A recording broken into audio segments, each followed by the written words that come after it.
femelle. Elle se multiplie énormément pour donner une centaine de millions de cellules par millilitre et des millilitres par jour. Et donc, c'est jusqu'à 500 millilitres chez le sport. Donc, comme on sait, le porc ne ressemble pas trop à l'homme. Et donc, enfin, plus quand même, pas par ces données. Et donc, on a ces problèmes de diminution du sperme dans toutes les espèces quand on est contaminé aux pesticides. Et aussi ce côté de féminisation de tous les animaux sauvages quand ils sont contaminés par le DDT.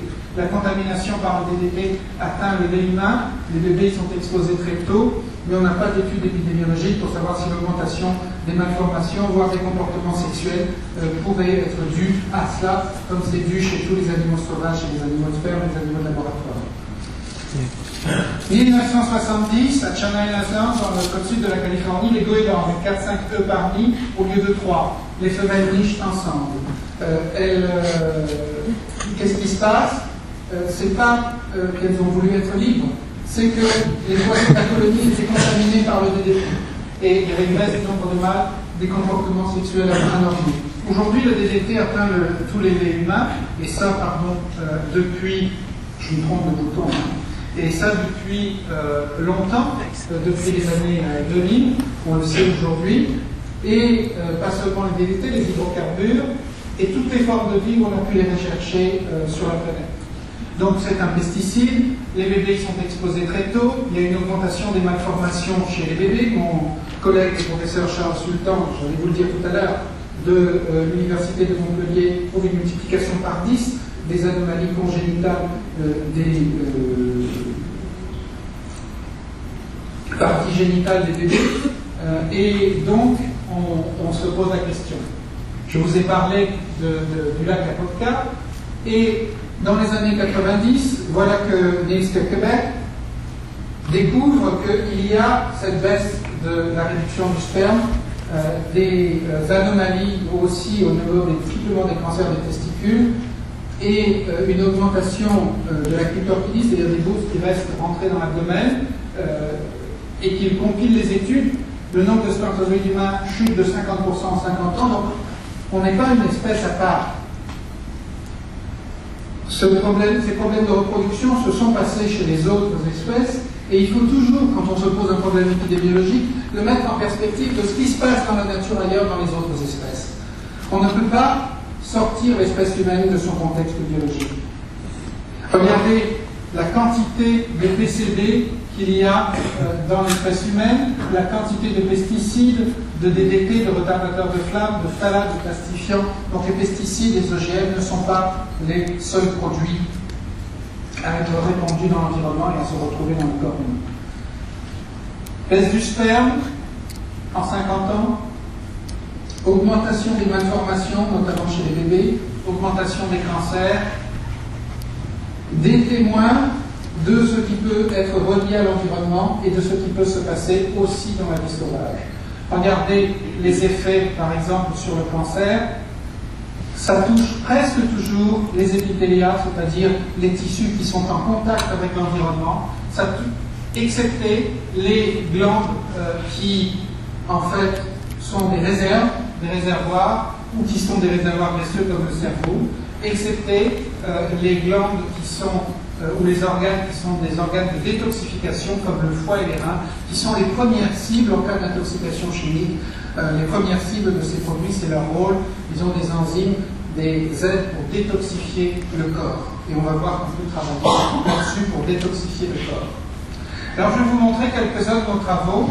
Et d'abord, je voudrais vous dire les concepts sur lesquels on travaille. Je vous ai dit que l'épidémiologie avait ses limites. Et c'est très important parce qu'on la prend pour science reine, parce que pendant 50 ans, elle nous a servi de science reine pour comprendre l'effet des microbes et des pathologies microbiennes.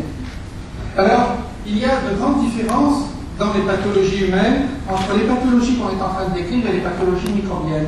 Et je voudrais vous dire qu'en science, quand on a des grandes différences conceptuelles, on ne peut pas systématiquement dire, peut-être qu'on pourra le faire, mais il faut simplement étudier et passer à la critique le fait qu'on applique les mêmes outils pour des problèmes complètement différents. Alors, pour les pathologies héréditaires, par exemple, Et pour les pathologies environnementales, on a dans les pathologies environnementales les pathologies microbiennes dont on vient de parler, qu'on a découvert depuis le XVIIIe siècle avec un monsieur qui s'appelait Anthony van Leeuwenhoek, qui habitait à Delft, près d'Amsterdam, et c'était la civilisation du regard. Il y avait les belles femmes, les couleurs, les robes, etc. C'était l'époque des grands peintres. C'était l'époque où, absolument obsédés par les regards, certains passionnés, comme Anthony van Leeuwenhoek, qui était fils et petit-fils de drapier, qui s'était impliqué comme conseiller municipal dans sa ville, eh bien, était passionné d'optique. Et il a tourné des lunettes qui avaient été tournées vers les astres pendant 2000 ans, il les a tournées vers, finalement, l'infiniment plus petit. Et il a, dit-on, inventé le microscope. En fait, il a mis au point le microscope pour la première fois, à partir des instruments qui existaient. Et du coup, il a découvert ce qu'il a appelé des animalcules. Les animalcules qui donnaient la peste et les choléra, et où il les trouvait sur son chapeau. Parce que vous savez à quoi servaient ces grands chapeaux? Il était d'ailleurs peint avec un grand chapeau. C'était à éviter les pots de chambre qu'ils servaient, ces grands chapeaux. Parce que le matin, il marchait dans les rues pavées, avec d'ailleurs des queues au centre pour prendre les pots de chambre, le contenu qui était jeté par les fenêtres. Et donc, les grands chapeaux évitaient justement de recevoir sur la tête les pots de chambre. Et donc, les gens ne se rendaient pas compte, parce qu'ils n'avaient pas vu les microbes, ils ne se rendaient pas compte qu'ils répandaient la peste et le choléra.